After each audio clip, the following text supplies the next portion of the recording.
Guys, kalau free, jom ke Cove Vibes Market di Town Square Gamuda Cove. Ada banyak sangat aktiviti menarik menanti korang dan keluarga untuk spend time masa bersama. Selain daripada tempat ini yang begitu cantik untuk ber-OOTD, korang juga boleh sertai lucky draw dengan hanya berbelanja minimum dari 3 outlet food vendor di sini. Tapi serius korang, semua food dekat sini best-best. Banyak juga pilihan, rambang mata nak pilih. Okey, jom explore dengan saya. Nak cari minuman dan makanan Korea? Tteokbokki, ramen semuanya ada di sini. Love sangat tteokbokki, dia sedap. Anak saya pula suka sangat dengan ais krim goreng. Makan panas-panas memang the bomb. Datang booth sini, okey? Korang nak makan makanan ala-ala Mexico?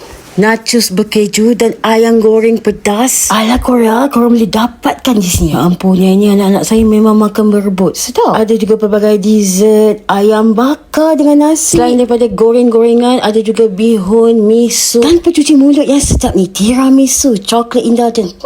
Recommended. Selalu kita tengok dekat IG je kan. Sekarang ni kita boleh rasa sendiri masakan daripada Nisa. Untuk rasa hidangan Indomie ni 10/10 tau. Korang boleh juga chill sambil order air dekat sini. Banyak betul pilihan minuman air anak Gen Z di sini. Ada banyak booth yang boleh korang terjah, seperti pakaian, ada juga baju bandel kat sini, ada konsert, ada celebrity appearance dan banyak lagi. So korang jemput datang ke Cove Vibes Market di Town Square Gamuda Cove. Okay?